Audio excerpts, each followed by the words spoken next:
mən 8 kvadrat metr, 8 kvadrat daha doğrusu yer işlədirəm, mənə kassa düşürmü?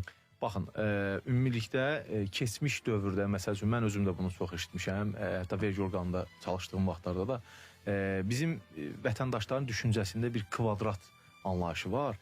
Nəzarət kassa aparatının obyektin sahəsindən heç bir əlaqəsi yoxdur. Yəni onun tətbiqi tamamilə başqa bir məsələdir. O vergi məcəlləsində müvafiq qayda tənzimlənir. 16-cı maddədə müvafiq istisnalar göstərilir ki, məsəl üçün piştaxtadan, avtonəqliyyat vasitəsinin qoşqu vasitəsi ilə, bazarlarda, yarmarkalarda hər hansı səyyar satışı həyata keçirən şəxslər, xüsusilə kənd təsərrüfatı məhsullarının satışını həyata keçirən şəxslər, lotereya biletləri, idman mərci oyunlarının biletlərini həyata keçirən şəxslər, qəzet jurnal satışını həyata keçirən şəxslər, müvafiq qayda sabit qəbz almış fərdi qayda fəaliyyət göstərən bərbər xidməti kimi bəzi xüsusatlar var, bəzi sahələr var ki, bunlarla bağlı qanunverici deyir ki, nəzarət kassa aparatı tətbiq etməyə, çek verməyə, yəni məcburiyyət yoxdur, o eləməyə bilər. Bu azad olmadı, belə desək.